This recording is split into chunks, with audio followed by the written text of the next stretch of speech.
Vamos a hablar de la guerra en Ucrania porque, como decíamos, el Papa León XIV ha vuelto a ofrecer el Vaticano como mediador entre Kiev y Moscú. Una idea que ya han puesto sobre la mesa varios países con más o menos éxito, entre ellos Turquía o Estados Unidos. Sin embargo, los constantes cambios de postura de Donald Trump dificultan identificar la estrategia de Washington, si es que hay, para terminar este conflicto tal y como prometió el presidente en campaña. Ahora, para el análisis, contamos con Juan Alberto Rial. Él es secretario del Instituto de Relaciones Internacionales de la Universidad de La Plata. Juan Alberto, muchísimas gracias por acompañarnos aquí en France 24. Antes de ampliar el foco, le pregunto sobre la propuesta concreta que hemos conocido este miércoles, que ha ofrecido el Papa León XIV, ¿no? Que el Vaticano llegue a mediar entre Kiev y Moscú. ¿Qué tan factible lo ve? ¿Qué tal, Rosa? Buenas tardes. Muchas gracias por la invitación. La verdad es que es una situación muy compleja en términos sistémicos. Sobre esto ha tomado en cuenta el Vaticano su posición sobre la posibilidad de mediar desde el papado de Francisco. León XIV lo ha resaltado, a esto ha enfatizado la necesidad de llegar a la paz con términos un tanto más duros de los que Francisco ha tenido al respecto. Pero aquí los grandes jugadores de la posibilidad de llegar a una solución pacífica, desde mi perspectiva, son naturalmente Estados Unidos, de quien ustedes han señalado la errática dirección que ha tomado con respecto a este conflicto, y China, que se ha mantenido más bien prescindente. Y aquí justamente la posibilidad del Papa León XIV de llegar a una solución pacífica, entiendo que no aparece como muy clara o como muy tangible dicha posibilidad, porque en algún aspecto ha sido muy crítico de la situación de Moscú, de la posición de Moscú. Sí es claro que en este aspecto es Donald Trump quien puede llegar a tener la llave para presionar a Vladimir Putin a sentarse a una mesa de negociación, ya que de él depende la posibilidad concreta de Kiev de seguir resistiendo el embate ruso desde el 24 de febrero del 2022. Claro, pero respecto a Rusia y al presidente Vladimir Putin, ¿qué mecanismo de presión tiene Donald Trump para, no sé, hacerlos ceder un poco en sus condiciones que de momento han sido inamovibles? ¿Hay alguna forma de que Donald Trump pueda hacer avanzar la postura de Rusia? Desde mi perspectiva, el apoyo militar a Ucrania, como lo ha tenido en su momento Joe Biden, y declaraciones recientes indican que el presidente Donald Trump pudiera sostener las sanciones ya adoptadas y llegar inclusive a un punto de endurecer las mismas.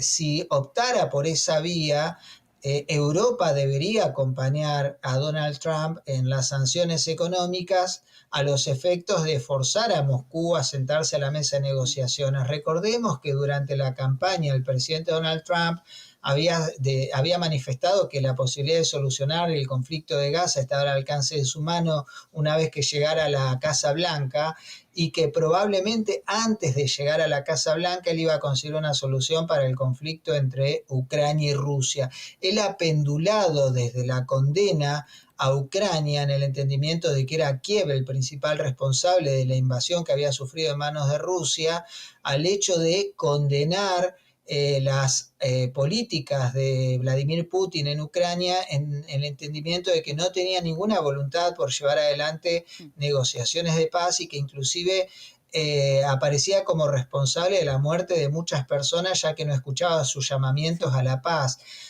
¿Hay alguna cuestión que es difícil de explicar desde una perspectiva propia de las relaciones internacionales? Porque hay un componente psicológico muy importante en el accionar de Estados Unidos, de la administración Trump. Donald Trump siempre entiende que las negociaciones él va a llevarla a buen puerto, porque viene del ámbito empresarial de los bienes raíces en Estados Unidos, y él tenía una enorme capacidad de presión. Entonces le genera una frustración en términos personales muy importante no conseguir lo que él busca. Y él entendía que tenía muchísima influencia sobre la figura de Vladimir Putin, sin entender que Rusia persiste en este conflicto porque está persiguiendo, más allá de lo que Vladimir Putin pretende en este conflicto coyunturalmente hablando, objetivos nacionales que Moscú ha tenido desde el inicio de su historia. Apuntando estrictamente a lo que mencionabas, Rosa, en el persistimiento de sanciones, Sí. en el acompañamiento europeo a esas sanciones, un acompañamiento real sin tercerizar las operaciones económicas que Europa ha tenido históricamente con Moscú, en un país de influencia Sí. antiguamente soviética, actualmente Rusia, como se sospecha que está sucediendo, y la posibilidad de propiciar resoluciones condenatorias en la Asamblea General de Naciones Sí. Unidas, ya que esto es imposible en el Consejo de Seguridad por el veto que Rusia tiene allí mismo, Juan, así como desde el G7, pueden debilitar la posición rusa a nivel mundial, ya que Vladimir Putin ha entendido que con Donald Trump como huésped de la Casa Blanca tenía carta libre para llevar adelante las políticas que él entiende que Moscú está persiguiendo justamente desde el 2022 con la invasión a Ucrania. Juan Alberto, permítame que me centre un momento en la cuestión de las sanciones que usted menciona. ¿No podría ser una estrategia, digamos, que no está por ver qué tanto podría funcionar, adoptar la óptica opuesta? Es decir, en lugar de poner más sanciones, la Unión Europea vaya por la ronda, creo que 17, de sanciones contra Rusia, presionar, digamos, o intentar incentivar a Rusia con un levantamiento de sanciones. Es muy bueno lo que señalás porque en mi entendimiento es lo que ha llevado a la situación actual. Es algo de lo cual Europa es muy crítico con respecto a las políticas de Angela Merkel en su momento cuando era canciller de Alemania, quien tenía la visión de que involucrando a la Federación Rusa comercialmente con los países de la Unión Europea era menos probable que Rusia se comportara como una potencia revisora del orden internacional.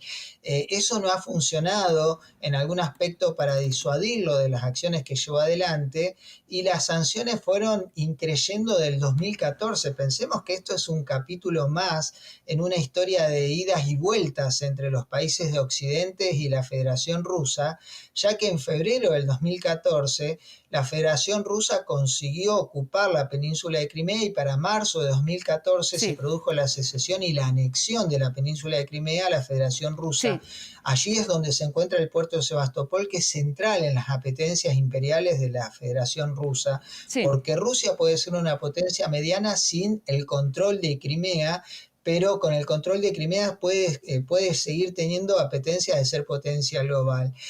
Inclusive esto en algún aspecto no solo no ha disuadido a la Federación Rusa, sino que le ha dado incentivos para doblar la apuesta. Sí. Es algo que Joe Biden ha visto en su momento, es algo que ha visto el presidente francés, Emmanuel Macron, es algo que han visto los británicos y los alemanes en la necesidad de resistir en Ucrania para frenar la posibilidad de expansión de Rusia hacia Occidente. También es cierto, hay mucho de responsabilidad de Occidente en este accionario europeo, ya que en la época en la que cayera la Unión Soviética había compromisos no escritos entre Washington y Moscú de no llevar a la OTAN a las fronteras rusas. Esto es lo que se conocen como los acuerdos Baker-Gorbachev, y sin embargo eso no sucedió. Si tenemos en cuenta que hay una visión estratégica de Rusia e inclusive pensamos en el mapa global con Rusia en el centro, veremos que tiene una real sensación de asedio por parte de Occidente y la posibilidad de que Ucrania se incorporara a la Unión Europea ya era preocupante, pero mucho más lo era la posibilidad de que Ucrania entrara en la organización del Tratado del Atlántico Norte. Claro. Esto también fue lo que lo llevó a la operación que es conocida como la Guerra de los 5 días en Georgia en el 2008, pero aún entendiendo esto, yo no lo justifico porque por Sí. ahí tiene que ver con una visión estrictamente personal. Yo vengo del derecho internacional público y entiendo que el respeto a la igualdad soberana y a la integridad territorial es una base, una piedra fundamental en el entendimiento de las relaciones internacionales. Está claro que la disuasión no funcionó, que tratar de incorporar a la mesa de negociaciones a Rusia con Occidente tampoco funcionó, y muchos ven en algún aspecto una especie de cruzada de la democracia contra el autoritarismo que está librándose en el frente Claro. ucraniano, tratando justamente de frenar las apetencias imperiales de la Federación Rusa. Claro, Juan Pero esta es Alberto. la visión que Occidente tiene al respecto. Claro, que tampoco es una visión completamente homogénea, ¿no?, en Europa, y que puede Exacto. cambiar en función del reequilibrio de fuerzas que se dé en los próximos años. Para terminar, porque nos vamos quedando sin tiempo, le pregunto sobre ese quizás atisbo de posibilidad de acabar la guerra de forma diplomática que se abrió en Estambul en los últimos meses. ¿Usted considera que va a llegar a algún puerto? Entiendo que con esta posibilidad de apoyo o prescindencia de Estados Unidos frente al accionar ruso, no. En la medida que Estados Unidos ponga las barbas en remojo y tome un rol activo con la presidencia de China, que es el otro actor central en la resolución de este conflicto, no va a suceder. Recordemos que venimos de un maltrato por parte del presidente de Estados Unidos, el vicepresidente de Estados Unidos, el presidente de Ucrania, allí en el Salón Oval, lo recordarás, Sí. Rosa. Después hubo una suerte de distensión en los funerales del Papa Francisco y ahora vemos un nuevo acercamiento. Esto convierte a la política de Estados Unidos en errática, eso es muy cierto y muy bien lo señalaron, pero también es cierto que tiene mucho más que ver con los intereses pro-occidentales que Estados Unidos en sus Claro. valores representa, que la posibilidad de dejar a Ucrania librada a su suerte. En la medida que Sí. la Alianza Euroatlántica tenga claro este asunto y puedan presionar a Moscú a sentarse a la mesa de negociaciones, Estados Unidos podrá atender a lo que él considera que hoy es el escenario central en su política exterior, que es el escenario de Extremo Oriente y el Claro. avance de la República Popular de China en el Mar Meridional, por ejemplo.